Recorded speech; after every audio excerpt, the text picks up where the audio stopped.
मैं देवेश मिश्रा के साथ आपकी विचार हो चुका हूं। चलिए शुरुआत करते हैं। 69,000 के साथ निकायों में चतुर्थ श्रेणी के पदों पर रोक लगा दिया गया है। एलटी ग्रेड चार्जशीट दाखिल हो चुका है। हिंदी और सामाजिक विषय का 42 विश्वविद्यालयों में 18,000 पद रिक्त हैं। चलिए मुद्दे पर बात करते हैं। सबसे पहले 69,000 पर बात कर लें।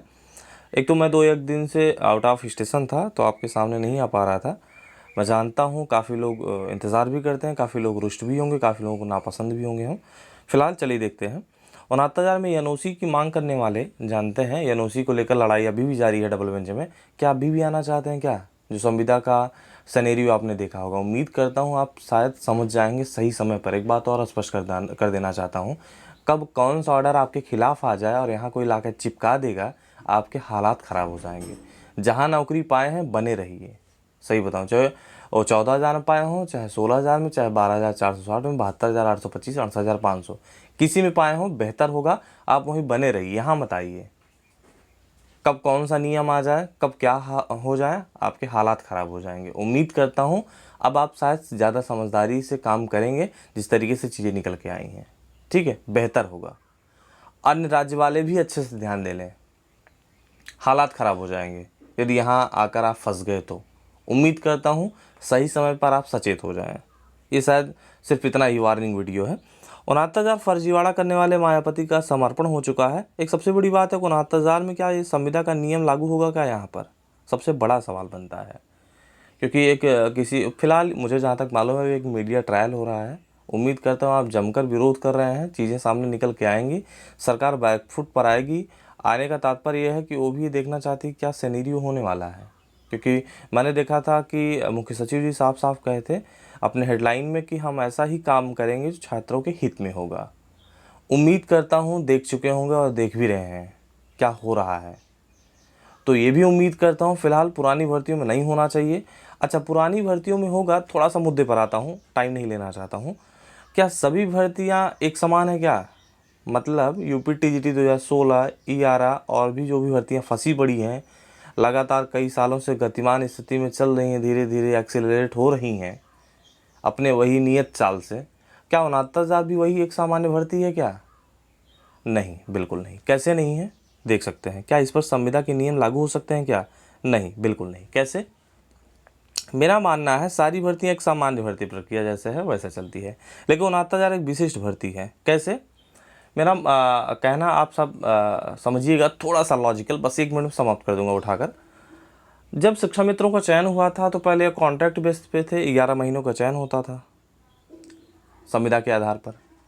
फिर उन्हें समायोजन कर दिया गया सहायक अध्यापक के पद पर, और 25 जुलाई 2017 को इनका समायोजन रद्द करते हुए फिर से कॉन्ट्रैक्ट बेस पे सुप्रीम कोर्ट ने ला दिया कि 25 जुलाई 2017 को भैया इन्हें अब सहायक शिक्षक के पद से हटाते हुए पूर्व के पदों पर रख दिया जाए और क्रमागत 2 भर्ती में मौका दिया जाए, कुछ वेटेज दिया जाए। यदि 2 क्रमागत भर्ती में इनका चयन होता है तब आप सहायक अध्यापक के पद पर दोबारा ला देते हैं। जो भी आपके मानक होंगे ये राज्य सरकार के ऊपर छोड़ा गया था। राज्य सरकार के ऊपर क्या छोड़ा गया था? मात्र मानक तय करने का, कि आपकी चयन प्रक्रिया कैसी होगी ये आप तय करेंगे, लेकिन क्रमागत 2 भर्ती में आप मौका देंगे। तो बताना ये चाहता हूँ, एक तो पहले कॉन्ट्रैक्ट बेसिस पे थे हो, फिर आप सहायक शिक्षक बनाए, उसके बाद फिर से आप कॉन्ट्रैक्ट हो गए। क्या आप जब भर्ती करेंगे 69,000, क्या फिर से संविदा पे नौकरी देंगे क्या? नहीं। सुप्रीम कोर्ट ने कहा था कि जब इनका क्रमागत 2 भर्ती में मौका होगा तो नियमित सहायक शिक्षक बनेंगे, ना कि कॉन्ट्रैक्ट बेसिस पे बनेंगे, ना कि ये संविदा के आधार पर नौकरी करेंगे। सुप्रीम कोर्ट ने ऐसा कहीं नहीं कहा है, तो जैसा कहा है सुप्रीम कोर्ट ने वैसा ही होगा। तो एक सामान्य भर्ती नहीं है, ये एक विशिष्ट भर्ती है, क्योंकि यहाँ सिर्फ और सिर्फ राज्य को जानते हैं मानक या फिर सिलेक्शन प्रोसीजर तय करने का अधिकार प्राप्त किया गया है, दिया गया है। इसके अतिरिक्त तो कुछ भी नहीं। तो उम्मीद करते हैं यहाँ नहीं लागू होने वाला है 69,000 में। यानी ये भी ज़रूर कह सकता हूँ जो 22,000 सीट बची हुई है शायद उस पर भी नहीं लागू कर सकते, क्योंकि 1,37,000 पदों पर बात की गई है। हाँ, उस पर तीसरा मौका होगा, इसके बारे में बहुत ज़्यादा नहीं कह सकता, लेकिन जो 2 क्रमागत भर्ती होने वाली है उस सहायक शिक्षक के पदों पर भर्ती डायरेक्ट होंगे।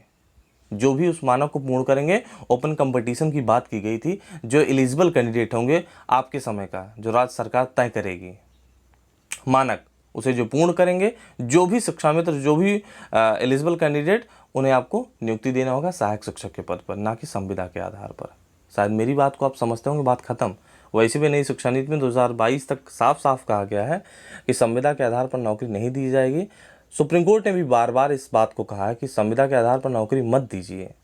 चलिए, मुझे सबके बारे में नहीं पता है, लेकिन मैं ज़रूर कहना चाहता हूँ, शायद समझ गए होंगे कि यह एक विशिष्ट भर्ती है। और यहाँ देख सकते हैं फर्जीवाड़ा करने वाले परीक्षा पास कराने के मामले में वांछित ने एसटीएफ को चकमा दिया है। शिक्षक भर्ती मायावती ने किया समर्पण और रिहा भी हो गए। काफ़ी दिनों से इनकी खोजबीन चालू थी, और लेकिन मालूम है एसटीएफ के हाथों शायद इनकी, देख सकते हैं। इसी बीच उसने 4 सप्ताह के लिए अग्रिम जमानत भी ले ली। फिर से थोड़ा सा पढ़ना चाहता हूँ। जिनकी तलाश में एसटीएफ ने भदोही से लेकर लखनऊ तक छापेमारी की। इसी बीच उसने 4 सप्ताह के लिए अग्रिम जमानत भी ले ली। एसटीएफ उसकी गिरफ्तारी करती, इसके पूर्व भी उसने कोर्ट में सरेंडर किया और अग्रिम जमानत भी आदेश दिखाते हुए कोर्ट को उसको राहत मिल भी गई। यानी कि भैया एसटीएफ खोज रही थी, ये कोर्ट में सरेंडर करते हैं और अग्रिम जमानत के लिए भैया अर्जी लगाते हैं और उन्हें मिल भी जाता है, फिर से रिहा हो जाते हैं। अब एसटीएफ उसे पकड़कर पूछताछ करेगी, लेकिन गिरफ्तार नहीं कर सकती। देख सकते हैं, बड़ी चीज़ निकल के आई है। तो डर तो ख़त्म हो चुका है। अब पहली बात तो मिलेंगे कैसे, मिलेंगे भी तो उनके अंदर डर ख़त्म हो चुका है। जबकि पहले अगर होता तो सरेंडर वगैरह करते भी तो जानते, रिमांड वगैरह पर जब पूछताछ होती तो बात निकल के आती, लिस्ट निकल के आता कितने लोगों को इन्होंने करवाया मायावती ने। लेकिन यहाँ चकमा दे गए हैं। अब यहाँ देख सकते हैं निकायों में चतुर्थ श्रेणी की पदों पर भर्ती रोक लगा दिया गया है। चतुर्थ श्रेणी की सीधी भर्ती पर रोक लगा दिया गया है। देख सकते हैं नगर निगम, नगर पालिका, नगर पंचायत, इतने स्वीकृत पद थे, इतने कार्यरत हैं। चतुर्थ श्रेणी के पदों पर रोक लगा दिया गया है। अब केवल और केवल यहाँ पर केवल और केवल मृतक आश्रित कोटे के पदों पर अस्थायी नियुक्ति की जाएंगी और शेष पदों को आउटसोर्सिंग से भरा जाएगा। साल भर पहले शुरू हुई इस कवायद को जल्द ही अमली जामा पहनाया जाएगा। इसके लिए उत्तर प्रदेश नगर पालिका जल संस्थान सेवा नियमावली कैबिनेट से मंजूरी कराने का उम्मीद जल्द किया जा रहा है। ये भी मान के चलें बहुत जल्द होने वाला है। तो चतुर्थ श्रेणियों में अब रोक लगा दिया गया सीधी भर्ती पर। सिर्फ और सिर्फ मृतक आश्रित कोटे से भर्तियां होंगी, इसके अलावा कोई नहीं। वो भी मृतक आश्रित, जानते हैं, अस्थायी नियुक्ति दी जाएगी। ठीक है, यहाँ देख सकते हैं 42 केंद्रीय विश्वविद्यालयों में 18,000 से ज़्यादा पद रिक्त हैं। इन शिक्षकों के यहाँ देख सकते हैं 6,210 पद संस्कृत विश्वविद्यालय व इग्नू में भी यही हाल है। 18,000 से ज़्यादा पद रिक्त हैं 42,000 केंद्रीय विश्वविद्यालय में। यहाँ देख सकते हैं केंद्रीय शिक्षा मंत्री रमेश पोखरियाल निशंक ने सोमवार को संसद में यह जानकारी दी है। देख सकते हैं 1 सितंबर तक Indira Gandhi national open institute IGNOU में भी 196 शिक्षकों और 1090 गैर शिक्षकों के पद खाली हैं। निशंक ने कहा कि रिक्तियां उन्हें भरना सतत प्रक्रिया है। शिक्षा मंत्रालय और यूजीसी विश्वविद्यालय के साथ निरंतर निगरानी करते हैं। उम्मीद करते हैं, देख सकते हैं, इसके तहत चयन प्रक्रिया और भर्ती के लिए समय सीमा तय की गई है। खाली पद भरने का काम विश्वविद्यालयों को करना है। अब ये कब आएगा इसके बारे में किसी को पता नहीं है। यहाँ देख सकते हैं चार्जशीट दाखिल होते ही रिजल्ट की उठने लगी मांग। ये देख सकते हैं चार्जशीट दाखिल हो चुका है। कल विक्की खान मुलाकात करने गए थे, देख सकते हैं उनकी टीम पूरी, और ये रहा चार्जशीट दाखिल जो हुआ था। और बताना चाहता हूँ फेसमिरर.in पर सारा अपडेट मिलता रहता है। टीम दिन भर लगी रहती है। जो भी शिक्षा विभाग के या फिर अन्य विभाग के अपडेट होते हैं, नियुक्ति वगैरह, चाहे किसी विभाग के हों, किसी विभाग के, फेसमिरर.in पर विजिट करेंगे, सारी जानकारी वहाँ मिलती रहती है। यहाँ देख सकते हैं चार्जशीट दाखिल हो चुका है। और कल मुलाकात करने गए थे लोक सेवा आयोग अध्यक्ष से हिंदी और सामाजिक विषय परिणाम को लेकर। उम्मीद करता हूँ 16 सितंबर 2020 को, यहाँ देख सकते हैं 16 सितंबर 2020 को हमारा 3 सदस्यीय मंत्रिमंडल आपसे मिलकर समस्त तथ्यों और मांगों को अवगत कराना चाहता है।